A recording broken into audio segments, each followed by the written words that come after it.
20 full MCQs करेंगे, 20 MCQs, ठीक है ना। क्वेश्चन नंबर 11 लिखा हुआ है यहाँ पे, 2 cube each volume is 63 kilometre 64 centimetre cube join in to in making the cuboid, the total surface area of the resulting cuboid. देखो सिंपल सी बात है यहाँ पे। अभी जैसे क्वेश्चन हमने किया हुआ है यहाँ पे बना देता हूँ एक क्यूब, दूसरे अटैच कर देते हैं इसी से, ठीक है, ये हो गया। देखो एक का 64 है और दूसरे का भी 64 है, तो इसकी साइड क्या होंगी, ठीक है। तो हमका वॉल्यूम क्या होता है, वॉल्यूम ऑफ क्यूब का फॉर्मूला हमको मालूम है क्या होता है, ए क्यूब होता है, ठीक है, ए क्यूब होता है। तो यहाँ पे लिखा हुआ है 64 ए क्यूब। अब 64 होता है 4 cube equal to a cube, तो यहाँ पे क्यूब का आंसर, तो ए का वैल्यू कितना है 4 आ गया। तो ये भी 4 होगा, ये भी 4 होगा, तो ये क्या होगा, ओनली लेंथ क्या होता है, लेंथ थोड़ा चेंज होता है, बाकी सब सेम रहता है। तो हमारा एल आएगा 8 और जो हाइट है और जो ब्रिथ है वो क्या है 4 ही रहेगा, सेम ही रहता है, ठीक है, ध्यान रखना। अब क्या करना है, इसमें फॉर्मूला यहाँ लिखा है रिजल्टिंग क्यूब टोटल सर्फेस से निकालना है, टोटल सर्फेस मतलब ये हमें फॉर्मूला यूज करना है, ठीक है ना। तो ध्यान रखना है, तो यहाँ पे 2 है, l b plus b h plus h l लिखा हुआ है, ठीक है ना। तो एल बी मतलब इन दोनों को मल्टीप्लाई करेंगे तो आएगा 32 प्लस इन दोनों मल्टीप्लाई करेंगे तो आएगा 16 टू 6 प्लस फर्स्ट को इससे लास्ट करेंगे तो आएगा 32, ठीक है। मैंने शॉर्टकट में किया हुआ है, आप समझ लेना इसको वैल्यू रखना कैसे है। तो यहाँ पे आएगा क्या, दोनों को मल्टीप्लाई करेंगे तो 48 सॉरी एडिशन 48 प्लस 32 ऐड कर दो कितना आएगा 2, यहाँ पे आएगा क्या 80 इंटू 2 करेंगे तो 160 आ जाएगा। तो 160 जाएगा final answer, option number B is the correct answer. चलो बहुत बेहतरीन। क्वेश्चन मटोल करेंगे, क्वेश्चन मटोल में देखो क्या लिखा हुआ है यहाँ पे, outer surface area of the cylindrical juice glass is a radius 7 centimetre लिखा है, ठीक है, 7 सेंटीमीटर दिया है और हेड दिया क्या 10 सेंटीमीटर यहाँ पे लिखा हुआ है। अब बोला आउटर, अब ग्लास देखेंगे तो ग्लास कैसे रहता है, ऐसे रहेगा, ठीक है। यहाँ पे ऊपर तो ओपन रहेगा, यहाँ पे तो बेस नहीं रहेगा, पर इसका बेस तो रहेगा, ये वाला बेस रहेगा। तो हमको क्या कर्व भी निकालना है और नीचे का जो बेस है उसको भी निकालना पड़ेगा, ऐड करना पड़ेगा क्या बेस को, एरिया भी, बेस एरिया भी हमको करना पड़ेगा, ऐड करना पड़ेगा यहाँ पे, ठीक है ना। तो देखो टोटल इसका सी एस क्या होता है, सी एस होता है 2 पाई आर। देखो टोटल क्यों नहीं यूज करते, टोटल अगर यूज करेंगे तो क्या होगा, ये दोनों बेस ऐड हो जाते हैं, ठीक है ना। तो हम क्या करेंगे 2 पाई आर लगाएंगे, 2 पाई आर एच निकालेंगे, मतलब कि एक कर्व सरफेस एरिया, ये लिखा मैंने कर्व सरफेस एरिया का फॉर्मूला ये है। और उसमें एक बेस ऐड करना है, एक बेस मतलब क्या होगा, जो नीचे उसका बेस होगा सिलेंडर का, किसका होगा, सर्कल के शेप में होगा ना बेस, बेस जो होगा हमारा सर्कल शेप में होगा, सर्कल शेप में होगा मतलब क्या, सर्कल का फॉर्मूला क्या होता है पाई आर स्क्वायर, ठीक है, एरिया ऑफ सर्कल मतलब पाई आर स्क्वायर, ये फॉर्मूला यूज करना है। अब देखो इसमें क्या यूज कर सकते हैं, क्या कर सकते हैं हम लोग, कॉमन लेंगे, पाई आर तो कॉमन आ सकता है, ठीक है, तो पाई आर कॉमन लेंगे तो यहाँ बचेगा 2 बचेगा और एच बचेगा, यहाँ पे बचेगा क्या एक आर बचेगा, ठीक है, बहुत बढ़िया। तो पाई की वैल्यू 22/7 है और आर का वैल्यू यहाँ पे दिखा हुआ है ऑलरेडी 7, 2 एच की वैल्यू है 10 प्लस 7 हो जाएगा। इसको सिंप्लीफाई कर देते हैं, सिंप्लीफाई करने में क्या मिलेगा, यहाँ तो 7 कैंसिल बचेगा 22, ठीक है, वेरी गुड। यहाँ पे ऐड करेंगे तो 20 प्लस 7 तो 27 हो जाएगा, मल्टीप्लाई कर दूँ तो 27 इंटू 22 करना है एक्चुअली, इसको मल्टीप्लाई करेंगे तो 22 इंटू 7 करेंगे तो ये फिर ऐसे कर लो, सीधे सीधे लिख लो, बहुत ईजी रहेगा उस तरह में। तो आएगा 27 इंटू 22 कर देते हैं तो 22, sorry again I am writing same, 22 into 27, तो 27 टू जा कितना होता है, 27 टू जा आता है 54, 4 में आएगा 4 लिखेंगे, 5 आएगा कैरी, एंड अगेन 27 इंटू 2 आएगा 54 प्लस 5 59, ठीक है, तो आएगा 594 स्क्वायर सेंटीमीटर, स्क्वायर मीटर है तो मीटर आएगा, ठीक है ना, स्क्वायर मीटर है, तो यहाँ पे मीटर लिखा तो मीटर लिख देना, क्योंकि यहाँ पे एक्चुअली सेंटीमीटर लिखा है पर आंसर जो लिखा है मीटर में लिखा है, तो ऑप्शन यहाँ पे गलत है, यहाँ पे सेंटीमीटर होगा, ध्यान रखना सेंटीमीटर नॉट मीटर, ठीक है ना। तो ऑप्शन नंबर बी हमारा करेक्ट आंसर है। क्वेश्चन नंबर करेंगे 13, थोड़ा स्पीड से करेंगे बहुत। Total surface area of the cube side लिखा था, क्यूब साइड टोटल सरफेस का फॉर्मूला क्या होता है, टी एस ए होता है 6 a² और ए हमारा क्या है 20 यहाँ पे, तो 20 का स्क्वायर कितना होता है, यहाँ पे करेंगे 400, 20 इंटू का स्क्वायर होता है 400, 4 6 जा 24 और डबल जीरो एच डी, तो 2400 सेंटीमीटर स्क्वायर आ गया। क्वेश्चन नंबर 14 देखो, क्वेश्चन यहाँ पे एस एन रीजन में दिए हैं, ठीक है ना, तो वो कर लेते हैं। तो क्वेश्चन नंबर 14 में लिखा हुआ है यहाँ पे 2 क्यूब्स ईच एज 10 सेंटीमीटर लिखा हुआ है join together and total surface area newly form cuboid is 22। देखो यहाँ पे सेम सेम चीज़ है, मैंने बताया कितनी बार कि आपको क्या है, देखो यहाँ पे अगर एक क्यूब और ऐड कर देते हैं, ठीक है ना, एक क्यूब और, तो यहाँ पे अगर एक का 10 है तो दूसरा भी 10 हो जाएगा, तो यहाँ पे क्या हो जाएगा लेंथ हो जाएगा 20, तो यहाँ पे सिर्फ लेंथ चेंज होता है और ब्रेथ और हाइट क्या रहता है सेम ही रहता है, ठीक है ना, ठीक है। अब मैं अगर टी एस से निकालता हूँ 2 LB होता है, तो LB इन दोनों का मल्टीप्लाई करेंगे तो 20 इंटू 10 हो जाएगा, प्लस नेक्स्ट 2 करेंगे तो आएगा 10 इंटू 10 हो जाएगा, प्लस फर्स्ट एंड लास्ट करेंगे तो 10 इंटू 20 करेंगे, सिंप्लीफाई करो क्या आएगा, यहाँ पे आएगा 200 प्लस 100 अगेन 200 आएगा, ऐड करेंगे कितना आएगा, यहाँ पे ऐड करने में आएगा 500, इसको मल्टीप्लाई कर देंगे तो आएगा 1000 आ रहा है क्या, इसमें 1000 आ रहा है क्या, नहीं आ रहा है, तो ऑप्शन नंबर जो ए है, ऑप्शन नंबर जो ए है ये रॉन्ग स्टेटमेंट है, स्टेटमेंट नहीं लूँगा, ठीक है। देखो सेकंड में लिखेंगे, यहाँ लिखा है the area of the each surface cube of the side 10 centimetre is 100। Simple सी बात है, अगर एक फेस को देखेंगे तो अगर साइड 10 है तो ये स्क्वायर शेप में, तो इसका फॉर्मूला ए स्क्वायर, मतलब कि 10 इंटू 10 करेंगे तो आएगा 10 इंटू 10 करेंगे तो क्या आएगा हमारा 100 आएगा। तो ये स्टेटमेंट करेक्ट है, ठीक है। तो A is a true, A is a wrong and B is a correct. तो ऑप्शन नंबर क्या है, A is a false and B is true, मतलब ऑप्शन नंबर डी यहाँ पे करेक्ट आंसर होने वाला है, ठीक है। दिमाग रखना। क्वेश्चन नंबर 15 करेंगे, यहाँ भी देखो 15 और 16 करेंगे, उसके बाद फिर वही 17 क्वेश्चन जो 18 क्वेश्चन है हमारा वही है, ठीक है। उस टाइप के न्यूमेरिकल क्वेश्चन था वो करेंगे, ठीक है। ये 2-3 क्वेश्चन दिए हुए हैं, उसको कंप्लीट कर लेते हैं। Area 2 canvas require just cover the heap. Heap क्या होता है, जैसे यहाँ पे कुछ ऐसा लग रहा है, वो ट्रायंगल शेप में रहता है, ठीक है। जैसे कोई स्टोरेज रखते हैं, कोई गेहूँ रखना है, चावल रखना है, ऐसे रखेंगे अगर जमीन में तो ऐसे शेप बनाएगा, ठीक है ना। तो उस शेप में रहता है। यहाँ पे लिखा हुआ है हीप ऑफ द राइस, उसमें को क्या करना है, इसको एरिया ऑफ द कैनवास कितना है, कैनवास में अगर इसका निकालना है, ये किस शेप में है, यहाँ पे आपको कौन शेप में रहता है, हमेशा कौन शेप में रहता है, तो ठीक है। यहाँ पे रेडियस दिया हुआ है कितना, डायमीटर दिया है 14 सेंटीमीटर या 14 मीटर दिया हुआ है, ठीक है। डायमीटर अगर 14 है तो रेडियस हो जाएगा 7 में, डायरेक्टली हाफ कर दिया मैंने, ठीक है ना। यहाँ पे लिखा हुआ हाइट दिया है 24, हाइट दिया है 24 मीटर लिखा हुआ है, ठीक है।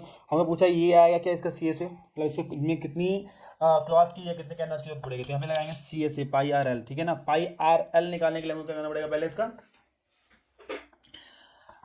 निकालना पड़ेगा, इसका एल निकालना पड़ेगा, क्योंकि एल इसमें दिया नहीं है यहाँ पे, ठीक है। तो एल निकालेंगे तो एल का फॉर्मूला हमको होता है क्या, r square plus h square, ठीक है। तो यहाँ पे आर क्या है, 7 स्क्वायर प्लस 24 स्क्वायर, अभी हमने क्वेश्चन में किया था, तो ये आएगा 49 प्लस 576, अगर ऐड करते हैं तो 625, मतलब होगा 25, ठीक है ना। तो ये एल हमारा आएगा क्या 25 आ गया, ठीक है। अब देखो हमारा आर और एल दोनों मिल गया, ठीक है। तो हमको निकालना है इससे फॉर्मूला, तो फॉर्मूला लगा देते हैं। तो यहाँ पे पाई का रखना है एज इट इज, आर हमारा कितना है, हमारा 7 है, तो 7 रख देना है, और एल हमारा है 25। इसको अगर सिंप्लीफाई करते हैं तो कितना है 25, 7 जो होता है 175 पाई आ जाएगा, ठीक है ना, 175 पाई आएगा। तो ये हमारा जो आंसर है पहला वाला करेक्ट है। और दूसरा क्या लिखा हुआ यहाँ पे, the curve surface area of the cone radius is r, slant is अगर एल है तो यहाँ पे पाई आर एल होगा, दोनों है। तो फॉर्मूला भी दिया है, रीजन भी करेक्ट दिया, तो ऑप्शन नंबर हमारा ए क्या है, करेक्ट आंसर है, ठीक है। यहाँ पे दोनों इसी क्या है सही है, तो हमारा ऑप्शन नंबर ए होगा। क्वेश्चन नंबर 16 करेंगे, यहाँ पे देखो वॉल्यूम ऑफ द कोन की बात कर रहा है, रेडियस दिया हुआ और हाइट दिया हुआ है, तो यहाँ पे पूछा है होगा कि नहीं होगा। फॉर्मूला यहाँ पे देखो ये दिया हुआ करेक्ट, यस फॉर्मूला करेक्ट दिया, तो 1/, क्या लिखेंगे 1/3 पाई आर स्क्वायर एच होता है, ठीक है। फॉर्मूला 1/3 पाई के फॉर्म वैल्यू रख देते 22/7 है, यहाँ पे आर का वैल्यू दिया हुआ है यहाँ पे 7, तो 7 का स्क्वायर इंटू एच दिया है 12, ठीक है। सिंप्लीफाई करते तो कोई दिक्कत नहीं। तो यहाँ पे देखेंगे अभी 3 को यहाँ पे करेंगे तो 4 आ जाएगा, ठीक है, बिल्कुल दिक्कत नहीं। यहाँ पे 22 इंटू 7 इंटू 7 इंटू 4 बचा है, और नीचे बचा है 7 को उड़ा देंगे, 7 कैंसिल हो जाएगा, तो यहाँ पे क्या आ जाएगा 22 करेंगे, 22 इंटू 7 4 से 28 आएगा, मल्टीप्लाई कर दो, 28 टू जो कितना होता है 56 होता है, तो 56 में 6 लिख देंगे और 5 क्या हो जाएगा कैरी हो जाएगा, ध्यान रखना। 8 टू जो 56 फिर से होगा, 56 में 5 ऐड करेंगे तो 61 आएगा। तो ये हमारा जो है करेक्ट आंसर दिया, फॉर्मूला भी हमारा करेक्ट है, तो ऑप्शन नंबर यहाँ पे भी क्या होगा ए ही होने वाला है, ठीक है ना। चलो क्वेश्चन नंबर 16 हो गया, बचेंगे 4 क्वेश्चन भी जल्दी करने वाले हैं। क्वेश्चन नंबर 17 देखेंगे, बहुत ही जल्दी करना है हम लोग को, ठीक है, फास्ट करेंगे इसको खत्म करना है। यहाँ पे क्वेश्चन को समझना आप, solid is of the form of the cone of the radius 7 cm are surmounted on the hemisphere of the same radius if the height of the cone is same as the diameter, ठीक है। Height of the कोन, ठीक है, मतलब अगर इसका radius है, ठीक है, जिसका हाइट ऑफ द कोन की बात करें, यहाँ से जो इसका हाइट है वो क्या है डायमीटर के बराबर है। डायमीटर कितना होता है 2r होता है, ठीक है, ध्यान रखना, डायमीटर कितना 2r होता है of its base. Then volume of the solid की बात करता है। वॉल्यूम ऑफ सॉलिड क्या होगा, यहाँ पे देखो, यहाँ पे सिंपल सी बात है, हमको क्या है वॉल्यूम इसका यूज़ करना है और ये हेमिस्फीयर दोनों का यूज़ करना है। तो 1/3 pi r square H plus यहाँ पे 2/3 पाई आर क्यूब, ये होगा हमारा फॉर्मूला। अब देखो एच की जगह में क्या दिया है यहाँ पे, ये है एच, हाइट क्या दिया है वो 2r रेडियस के बराबर है, डायमीटर के बराबर है, ठीक है, डायमीटर मतलब 2r के बराबर है, ठीक है ना। तो क्या लिखेंगे 1/3 पाई आर स्क्वायर, एच के वैल्यू में प्लेस में वैल्यू सब्स्टिट्यूट करेंगे, क्या आएगा 2r, ठीक है, plus 2/3 pi r cube. Simplify करेंगे इसको कितना आएगा, यहाँ पे 2 आ जाएगा ऊपर, क्या करना है इसको, ये 2 को भेज देंगे, आएगा 2 1 जा 2/3, यहाँ पे पाई और आर का मल्टीप्लाई करेंगे तो क्या आएगा आर क्यूब हो जाने वाला है, प्लस यहाँ पे 2/3 पाई आर क्यूब पहले से, ठीक है। इसको सिंप्लीफाई करेंगे तो क्या आएगा यहाँ पे देखो, तो यहाँ पे 2/3 पाई आर क्यूब है, यहाँ पे 2/3 3 पाई/क्यूब है, ठीक है। तो यहाँ पे 2 + 2 एक्चुअली ऐड कर देंगे, सिंपल सी बात, बाकी दिक्कत नहीं है। तो यहाँ पे 3 ऐसे लिख दो तो 2 पाई/क्यूब, और यहाँ पे भी 2 पाई/क्यूब ऐड करेंगे तो आएगा 4 पाई/क्यूब/3, मतलब आ जाएगा एक्चुअली 4/3 पाई/क्यूब आने वाला है आंसर हमारा, ठीक है ना। तो ऑप्शन नंबर क्या है हमारा, बी इज करेक्ट। मतलब ये क्या होगा, सर्कल बन गया एक्चुअली, क्या बन गया आपका, सॉरी नॉट सर्कल, स्फीयर का फॉर्मूला बन गया है, ठीक है ना। क्वेश्चन नंबर 17 हो गया। क्वेश्चन नंबर 18 करेंगे। क्वेश्चन नंबर 18 में देखें क्या लिखा हुआ है यहाँ पे, what is the total surface area of the hemisphere, क्या लिखा हुआ है, total hemisphere of if diameter is D लिखा हुआ है, ठीक है ना। तो यहाँ पे लिखा है 3 पाई/r² ये होता है टी एस ए, किसका होता है, हेमिस्फीयर का, हेमिस्फीयर का टी एस ए है, ठीक है ना। ठीक है, अब हमको क्या डी के फॉर्मूला लिखना है, तो आर का सॉरी डी का फॉर्मूला क्या होता है, डी का फॉर्मूला होता है 2r, करेक्ट। तो आर का वैल्यू क्या निकलेगा, d/2 = r, करेक्ट, सही है। तो आर के में क्या लिखते हैं, हमको d/2 लिखना है, ठीक है, लिख दो 3 पाई, एंड आर के में लिखेंगे d/2 का होल स्क्वायर, ठीक है, कोई दिक्कत नहीं। तो यहाँ पे 3 पाई आएगा d², यहाँ पे आएगा 4 आएगा, ठीक है। इसको मल्टीप्लाई करेंगे तो आएगा 3/4 एंड पाई डी का स्क्वायर आ जाएगा, तो आएगा 3/4 पाई d², कहाँ पे दिख रहा है, 3/4 पाई d², ऑप्शन नंबर क्या है, 4 होगा हमारा आंसर, ठीक है ना। क्वेश्चन नंबर 18 हो गया। क्वेश्चन नंबर करेंगे क्वेश्चन नंबर 19 करेंगे। क्वेश्चन में लिखा था if 2 cones have their height ratio लिखा है कितना, 1:3 लिखा है हाइट का रेशियो, ठीक है ना, एंड रेडियस लिखा है 3:1, ठीक है। देन देयर वॉल्यूम क्या होगा सकता है, ठीक है, चलो देख लेते हैं। यहाँ पे देखो हाइट दिया हमारे h1 और h2 लिखा हुआ है 1/3, ठीक है। यहाँ पे R1 एंड R2 दिया हुआ कितना, 3/1, ठीक है, ये दिया हुआ। वॉल्यूम की बात करते हैं, वॉल्यूम निकाल लेते हैं दोनों का, वॉल्यूम ऑफ, तो कौन निकालेंगे, कौन की बातें हो रही है, ठीक है ना। तो मैं डायरेक्टली ये रेशियो निकाल लेता हूँ। रेशियो क्या देंगे, पहले वाले का निकालेंगे रेशियो, फॉर्मूला क्या होता है, फॉर्मूला दोनों का फॉर्मूला होता है हमारा क्या, 1/3 पाई r²h, यहाँ भी होगा 1/3 पाई r²h, बट यहाँ पे डिफरेंस क्या है, यहाँ पे डिफरेंस ध्यान रखना क्या, ये R1 वाले हैं, H1 है, और यहाँ पे R2 और H2 है, ये ध्यान रखना। अब इनका रेशियो वॉल्यूम का निकालना है, तो यहाँ पे पाई/3 1/3 पाई और 1/3 पाई कैंसिल हो गया, बचेगा क्या, R1 का वैल्यू यहाँ पे क्या दिख रहा है, R1 का वैल्यू दिख रहा है 3, तो 3 का स्क्वायर इंटू एच क्या दिख रहा है, H1 कितना दिख रहा है, 1 दिख रहा है, तो 1 लिख दो, ठीक है, दिक्कत नहीं। यहाँ पे R2 का वैल्यू क्या दिख रहा है, 1 दिख रहा है, तो 1 का स्क्वायर इंटू H2 कितना दिख रहा है, 3 दिख रहा था, 3 लिख देना है, ठीक है। इसको सिंप्लीफाई करते हैं तो 3 का स्क्वायर 9 आएगा, 9 × 1 मतलब 9 ही आ जाएगा। यहाँ पे करेंगे तो 1 का स्क्वायर इज 1 एंड 3 आ जाएगा, कैंसिल करेंगे आएगा 3/1, मतलब क्या आएगा 3:1। ऑप्शन नंबर क्या है, D, option number D is the correct answer, option number D क्या हमारा करेक्ट आंसर है, ठीक है।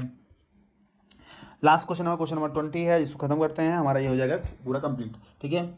यहाँ पे देखेंगे, यहाँ पे देखो तो वॉल्यूम ऑफ द स्फीयर लिखा हुआ है यहाँ पे ये, देन द डायमीटर इज, उसको डायमीटर क्या होगा, तो यहाँ पे वॉल्यूम लिखा है, यहाँ देखेंगे यहाँ पे 1,4,3,7 1/3, ये क्या है, इसका वॉल्यूम दिया हुआ है। तो वॉल्यूम का फॉर्मूला क्या होता है, वॉल्यूम का फॉर्मूला हमारा जो होता है 4/3, किसकी बात कर रहा है यहाँ पे, स्फीयर की बात कर रहे हैं, तो स्फीयर का फॉर्मूला क्या होता है 4/3 पाई r³ ये लिखा हुआ है, ठीक है। यहाँ पे देखो सिंप्लीफाई करते हैं तो क्या आ जाएगा, तो इसको मिक्स फ्रैक्शन कंप्लीट करना है, इसको सिंप्लीफाई करेंगे तो आएगा क्या, 3,1,4,3,7 सॉरी 3/7 × 3 कर देंगे और ऐड करेंगे क्या 1, तो 3/7 = 21, 2 carry, 3×3 = 9, 2 11, 1 carry, and 12 + 1 13, 1 carry, and then 3 4, तो आएगा क्या +1 करेंगे तो आएगा 4 3 1 2 ये आएगा। तो यहाँ पे इसको करेंगे सिंप्लीफाई किया है तो 4 3 1 2/3 ये आया क्या वॉल्यूम, ठीक है। तो इस फॉर्मूले में रख देना, क्या निकालना हमको, रेडियस मिल जाएगा, तो मतलब क्या मिल जाएगा, आर भी मिल जाएगा, सॉरी डायमीटर मिल जाएगा, ठीक है ना। तो यहाँ पे रख देंगे 4,312/3, यहाँ पे आ जाएगा क्या 43, तो 43 जो लिखा हुआ है 4/3 लिखा हुआ है, इसको ट्रांसफर कर देते हैं। तो ट्रांसफर करने में क्या आएगा, जब अभी रहने दो, नेक्स्ट टाइम कर देंगे 22/7 × r³ लिखा है, ठीक, कोई दिक्कत नहीं, अभी ट्रांसफर कर देते हैं। अब अगर ट्रांसफर करेंगे तो 4,312/3 ये ऊपर जाएगा, तो जाएगा ये जो नीचे है सारी चीज़ें वो चलेंगे ऊपर, तो 3 × 7 हो जाएगा और 4 × 22 हो जाएगा = r³ बचा है, ठीक है, कोई दिक्कत नहीं, अभी कर लेते हैं इसको खत्म। अब देखो ये 3 से 3 तो कैंसिल हो ही जाएगा, कोई दिक्कत नहीं है। 4 से कैंसिल करो इसको, अगर 4 से कैंसिल करते हैं 4 3 1 2 का 4 से डिवाइड करते हैं तो 4 1 जा 4 आ जाएगा, यहाँ पे कैंसिल 3, यहाँ पे नहीं जाएगा डिविजिबल, इसलिए क्या करेंगे यहाँ पे 0 ऐड करेंगे, 0 ऐड करेंगे तो नेक्स्ट डिजिट भी आ जाएगा 1, तो यहाँ पे आएगा कितना 7 टाइम जाएगा, ठीक है, वेरी गुड, 7 टाइम गया तो क्या आएगा 28 आएगा, आएगा कितना 3 आएगा, माइन लास्ट में क्या है 2, तो आएगा कितने टाइम 8 टाइम जाएगा, तो आएगा क्या 1078 आया 4 से डिवाइड करने के बाद, ठीक है। अब देखो इसको जो भी आंसर है वो क्या 22 से या 11 से जा सकता है, 11 से कैंसिल कर सकते हैं, देखते हैं चलो। 2 से तो कैंसिल कर सकते हैं ना, 2 से कैंसिल करेंगे तो कितना आएगा 11 आएगा, 2 से कैंसिल करेंगे तो आएगा 5 टाइम, देन आएगा 3 टाइम, देन आएगा 9 टाइम, 9 टाइम, ठीक है। तो यहाँ पे आएगा ये, अब देखो यहाँ पे आएगा 539 इंटू 7 डिवाइड बाई 11 बचा है, इक्वल टू आर क्यू बचा है। इसको अगर सिंप्लीफाई करते हैं, इसको सिंप्लीफाई करते हैं तो क्या आ जाएगा यहाँ पे, मैं कैलकुलेशन हटा देता हूँ यहाँ पे। देखो इसको मैं सिंप्लीफाई करता हूँ, इसको सिंप्लीफाई करने में क्या आएगा, 539 डिवाइड कर दो 11 से, 11 से डिवाइड करेंगे कितना आएगा, 11 4 जा 44 आ जाएगा यहाँ पे 9, और ये 9 तो आ जाएगा 9 9 तो 49 आ गया। इसको कैंसिल करेंगे 49 आ गया। आप देखेंगे, अगर देखोगे आप आंसर तो यहाँ पे लिखा हुआ है 49 into 7 is equal to r cube लिखा हुआ है। आर क्यूब मतलब इसको ले सकते हैं, आर क्यू लेगा तो इसको ले सकता हूँ मैं, एक्चुअली 7 का स्क्वायर होता है, मतलब आएगा 7 का q equal to r q, मतलब क्यू क्यू कैंसिल, तो आर का वैल्यू आएगा क्या 7। अगर आर 7 है तो डायमीटर क्या होगा 7 इंटू 2 कर देंगे, डबल हो जाएगा तो 14 हमारा क्या answer number B, option number B है जो करेक्ट आंसर है। तो इस तरह हमने 20 क्वेश्चन कर लिए हैं और अब बहुत ही अच्छे तरीके से कर लिए हैं सारे क्वेश्चन, 20 क्वेश्चन सारे हो गए हैं। और मिलेंगे नेक्स्ट वीडियो में कुछ नए कॉन्सेप्ट के साथ नए वीडियो के साथ। Thank you so much.